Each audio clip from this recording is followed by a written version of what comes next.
দর্শক, এই মুহূর্তে আপনারা দেখেছেন ময়না হত্যার প্রধান আসামি মজনু মিয়াকে গ্রেপ্তার করেছে পুলিশ। ইতিমধ্যে আপনারা দেখছেন মজনু মিয়াকে বেতরভাবে মারধর করছে জনগণ এবং তার এলাকাবাসী। তো দর্শক, সম্পূর্ণ ভিডিওটি দেখলে আশা করি বুঝতে পারবেন যে এই ময়না হত্যার প্রধান আসামি কি হয়। দর্শক, আস্তে আস্তে বেরিয়ে আসতেছে ময়না হত্যার আসল রহস্য। আজকের এই ভিডিওটি আপনারা দেখতে থাকুন এবং বুঝতে পারবেন যে আসলে ব্রাহ্মণবাড়িয়ার সেই আদরের ছোট মেয়ে ময়নাকে কারা এরকমভাবে নির্মমভাবে হত্যা করলো, এটার আসল রহস্য আজকের ভিডিওটি দেখলে বুঝতে পারবেন। তো চলুন দর্শক, ভিডিওটাতে একটা লাইক দিয়ে ধারাবাহিকভাবে আমরা ভিডিওটি দেখতে থাকি। মায়ের পরকীয়া, এটা মেয়ে দেখে ফেলেছে। মেয়েটা মাদ্রাসায় পড়ে, স্বামী বিদেশের বাড়ি, প্রবাসী। তো বাসায় আসছে চাচার সাথে, তার মানে দেবরের সাথে আর কি সম্পর্ক। তো এই অবস্থায় ওই মেয়েটা একটু বুঝমান, সে উভয়কে উলঙ্গ অবস্থায় দেখে ফেলছে। সে শুধু এতটুকু অপরাধ করেছে যে আমি এই খবরটা বাবাকে বলে দিব। শুধু বলেছে আমি খবরটা বাবাকে বলে দিব, এটাই ছিল তার জন্য অন্যায়। না হয়তো এই ময়না ফুটফুটে চাঁদের মতো সুন্দর একটা মেয়ে, তার কোনো অপরাধ ছিল না। প্রথমেই তার মা তাকে আঘাত করেছে, কান কেটে দিয়েছে, ওয়ালের সাথে বারবার আঘাত করেছে, গোটা দেহটাকে রক্তাক্ত করে দিয়েছে। তারপরও দেখে যখন মরে না, তার ওই চাচা যে পরকীয়ার সাথে জড়িত ছিল, সে একটা লোহার টুকরা এই ময়নার যৌনাঙ্গের ভিতরে প্রবেশ করিয়ে তাকে শহীদ করে দিয়েছে। ভিন্ন খাতে ঘটনাকে প্রবাহ করার জন্য কোথায় লাশ লুকানো যায়? পাশেই ছিল মসজিদ, মসজিদের ভিতরে কেউ ছিল না, খালি মসজিদ পাইয়া মসজিদের দোতলা ছিল খোলা। ওই মসজিদের দোতলার মধ্যে লাশটা উঠায়া জানালার সাথে পায়জামা ছিঁড়ে তারপরে ওটা দিয়া বেঁধে রাখছে, বুঝাইতে চাইছে বেঁধে তারা দর্শন করছে। আর এই দর্শন, এই ঘটনার কারণে সহজ সরল দুর্বল মসজিদের ইমাম এবং মুয়াজ্জিনকে গ্রেফতার করে 5 দিনের রিমান্ড দিয়েছে। কারণ ইমাম দুর্বল, মুয়াজ্জিন দুর্বল, ইমাম দুর্বল, মুয়াজ্জিন দুর্বল, এর পাশে দাঁড়ানোর মতো মানুষ নাই, যার কারণে তাকে বন্দি করলো। হ্যাঁ, তদন্ত সাপেক্ষে আপনি তাকে গ্রেফতার করতে পারেন, তদন্তের জন্য নিতে পারেন, কিন্তু আপনি তাকে রিমান্ড দিতে পারেন না। একজন নিরহ আলেমকে, একজন নিরহ ইমামকে, একজন নিরহ মুয়াজ্জিনকে আপনি রিমান্ডে দিবেন, এই দুঃসাহস অপরাধ প্রমাণ হওয়ার আগে তাকে রিমান্ডে দেওয়ার সুযোগ ইসলামও দেয় না, দেশের কোনো আইন দেয় না। শুধুমাত্র একটাই কারণ রিমান্ডে দেওয়ার, ইমাম দুর্বল, মুয়াজ্জিন দুর্বল। তার দুর্বলতাকে পুঁজি করে তাদেরকে যারা রিমান্ড দিয়েছে, অবশ্যই তারা জাতির মধ্যে কালো অধ্যায় রচিত করেছে। কথা ঠিক কিনা?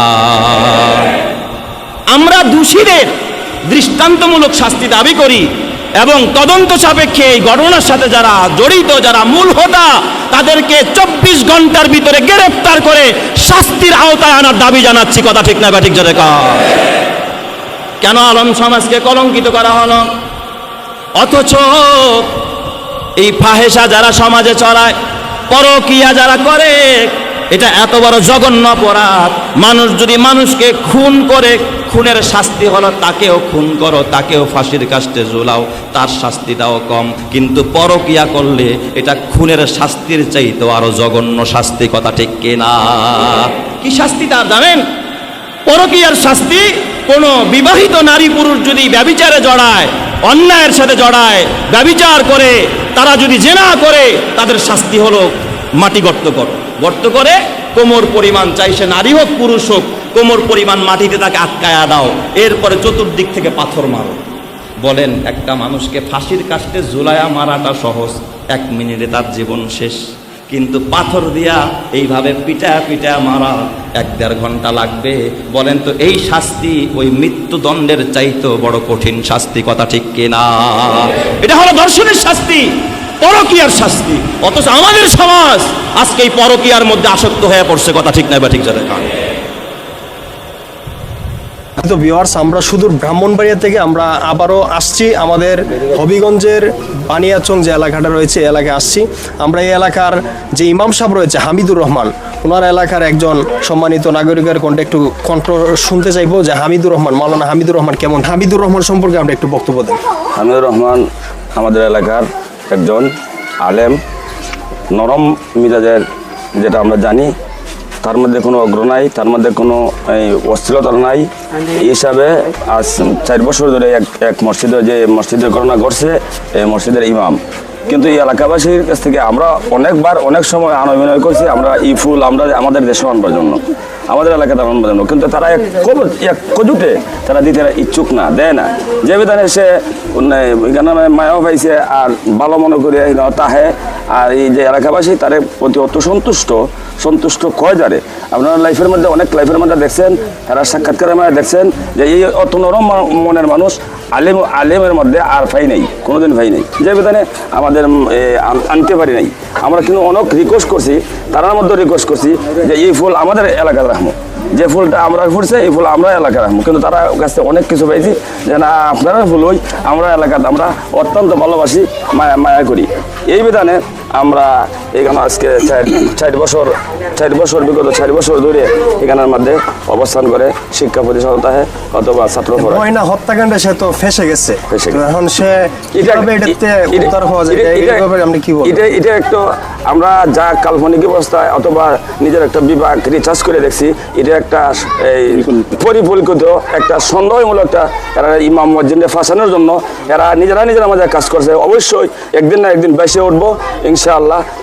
সততা কোনোদিন তলে যায় না। ইমাম মুয়াজ্জিন যে আপনার এলাকার ইমাম মুয়াজ্জিনকে ছোট থেকে নিয়ে এই পর্যন্ত কোনো অনৈতিক কার্যকলাপ কিংবা কোনো ধরনের আপনার রাজনৈতিক কিংবা প্রতিহিংসামূলক কোনো কাজে আপনারা জড়িত পাইছেন কিনা, না তার সম্পর্কে সে কতটুকু ভালো কিংবা কতটুকু খারাপ, তার আচার আচরণে এলাকাবাসীর যে অভিব্যক্তি, আপনি এলাকাবাসী হিসেবে আপনি শুধু জাস্ট ইমাম সাহেব উনি কেমন ছিলেন শুধু এটা তুলে ধরেন। হ্যাঁ, আমার দৃষ্টিভঙ্গিতে উনি অত্যন্ত ভালো।